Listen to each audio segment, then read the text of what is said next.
Hello guys, welcome to the WTS channel. आज हम आपको एक्सप्लेन करेंगे 2011 की मूवी द हिडन फेस। तो कहानी की शुरुआत में हमें एक लड़के को दिखाया जाता है जिसका नाम एड्रियन था। वो बहुत परेशान था।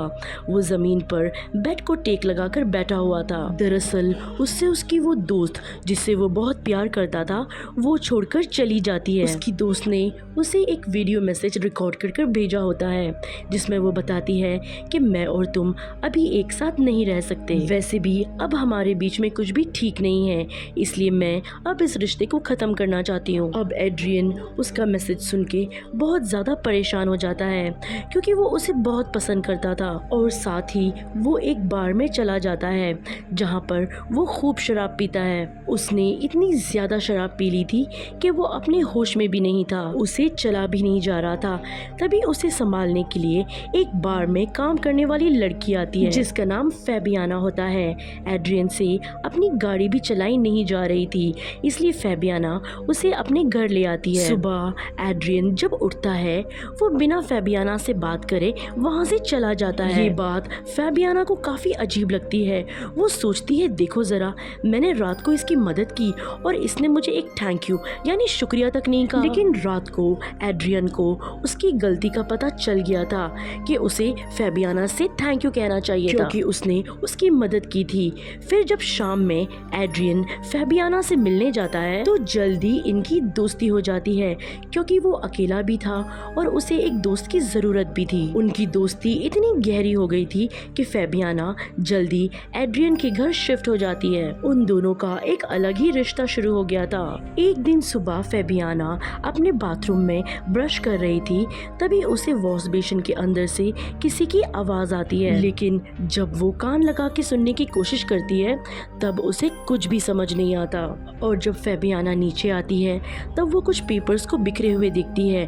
तब उन पेपर्स को वो इकट्ठा करने ही लगती है तब वहाँ पर एड्रियन आ जाता है जो कहता है, प्लीज इन सब चीजों को हाथ मत लगाना। इतनी ही देर में दरवाजे की बेल बजती है और जब ये देखते हैं तब बाहर दो पुलिस वाले आए थे।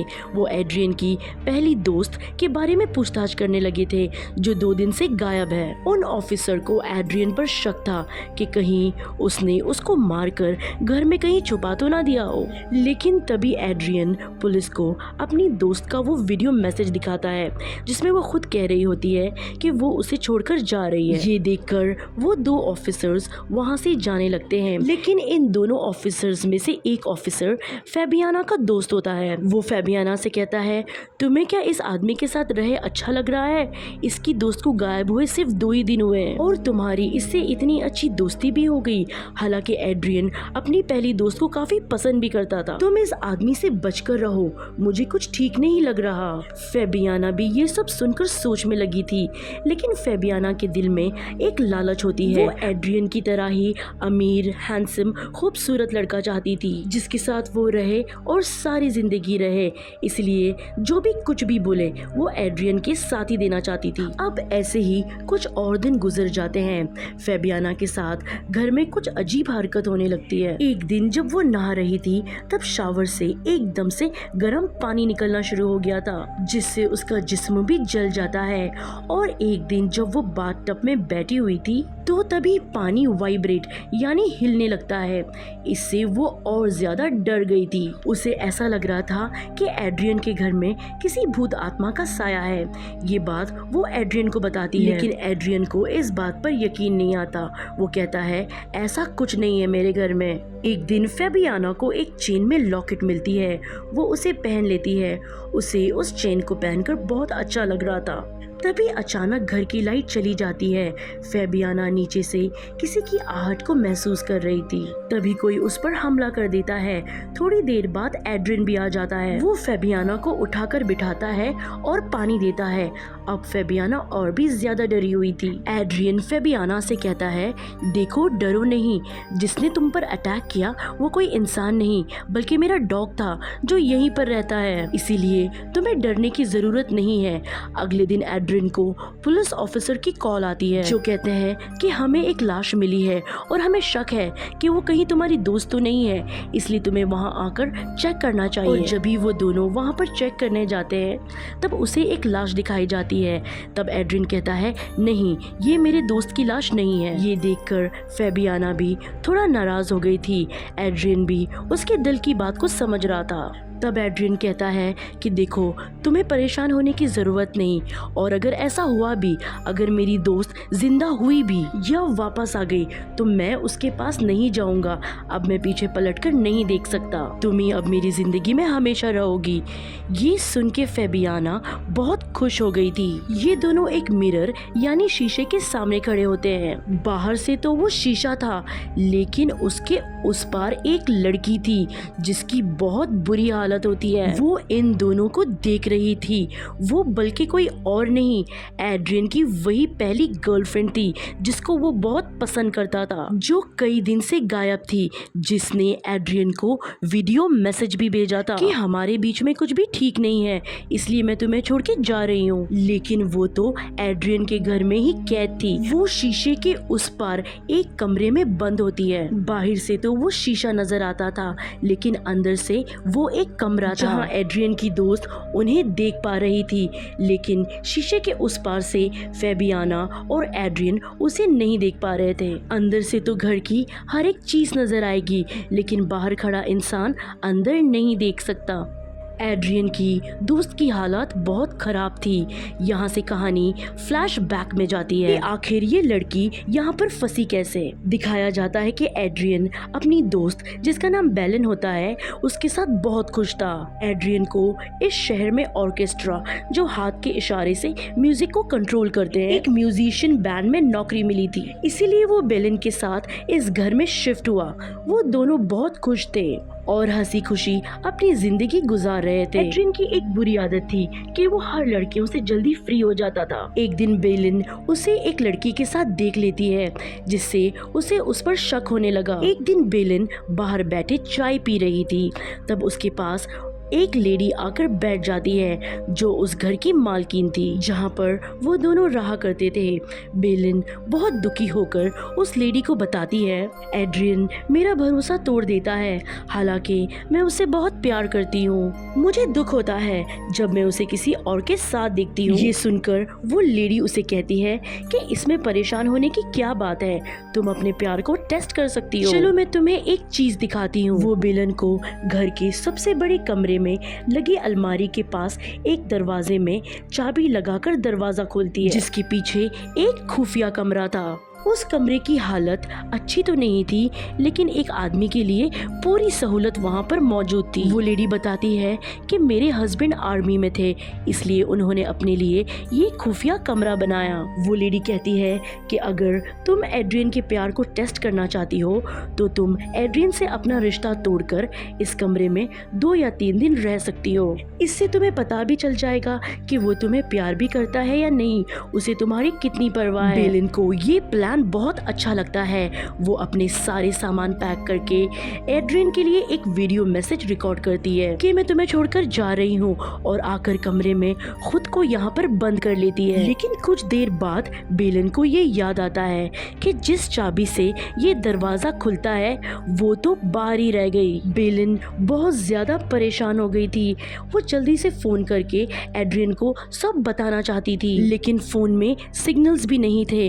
अंदर से खड़ी बेलिन सब कुछ बाहर का नजारा देख पा रही थी। वो एड्रियन को अंदर से बहुत आवाजें भी देती है, लेकिन ना तो उसकी आवाज उस तक पहुंच पा रही थी और ना ही वो कुछ देख पा रहा था, क्योंकि बाहर खड़े इंसान को वहां सिर्फ शीशा ही नजर आता है। बेलिन अंदर पूरी तरीके से फंस चुकी थी। बाहर एड्रियन उसे याद करके रो रहा था, और ये वही सीन था जिसको हमने कहानी के शुरू में देखा। लेकिन एक दिन के बाद ही एड्रियन को फेबियाना मिल गई। ये देखकर बेलिन और भी ज्यादा दुखी हो जाती है। वो सोचती है कि एड्रियन तो मुझसे कितना प्यार करता था, तो वो मुझे ऐसे धोखा कैसे दे सकता है। मुझे तो लगा था कि मेरे गायब होने के बाद उसे मेरी बहुत परवाह होगी, लेकिन ऐसा कुछ भी नहीं हुआ। तो इस तरह से एड्रियन की दोस्त बेलिन यहाँ पर कैद हो गई, जो अब तक वहीं रह रही है। अब कहानी प्रेजेंट यानी मौजूदा दौर में आती है। हम ये देखते हैं कि बेलिन अंदर से सब कुछ देख पा रही थी। वो सुबह उठ के फेबियाना को देखती है, जो बाथरूम में ब्रश करने जा रही थी। फेबियाना को वॉश बेसिन के होल में से आवाजें आ रही थी। अब हमें ये पता चलता है कि वो आवाज बेलन लगा रही थी, जो अक्सर ऐसे ही बोलकर फेबियाना को परेशान किया करती थी, क्योंकि एड्रियन की जिंदगी में उसकी जगह फेबियाना ने ले ली थी। वो ऐसे ही उसे तंग करने के लिए बाथरूम के पानी को कभी ठंडा करती, कभी गर्म। इन सब बातों से फेबियाना तंग आ गई थी। फेबियाना एड्रियन से कहती है कि तुम्हारे घर में भूत है, तुम समझते क्यों नहीं हो बात को मेरी। मगर एड्रियन को उसकी किसी भी बात पर यकीन नहीं आता।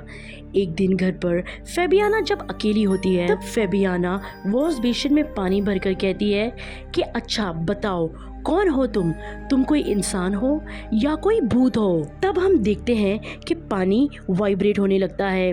दरअसल बेलन पानी के पाइप में से किसी चीज को जोर जोर से मार रही थी, जिससे वहां पर पानी वाइब्रेट हो रहा था। फेबियाना को इस बात का अंदाजा हो गया था कि इस घर में कोई इंसान है जो कि मुश्किल में है, जो मुसीबत में फंसा हुआ है, जो उसे देख सकता है। और जब वो उस कमरे में जाती है, तब वो देखती है कि वहाँ पर एड्रियन का डॉग है, जो शीशे को खोलने की कोशिश कर रहा था, क्योंकि वही एक डॉग था जो जानता था कि बेलन शीशे के पीछे फंसी हुई है। फेबियाना को ये देखकर पता चल गया था कि एड्रियन की दोस्त इस शीशे के पीछे है और उसे मदद की जरूरत है। इसके बाद फेबियाना कमरे में जाकर अलमारी चेक करती है, तभी वहाँ पर उसे एक लॉक मिल जाता है जो एक चाबी से खुल सकता था। और ये वही चाबी थी जिसे फेबियाना ने अपने गले में लॉकेट समझकर पहनी थी। जब फेबियाना उस चाबी को लॉक से लगाने ही लगती है, तभी रुक जाती है।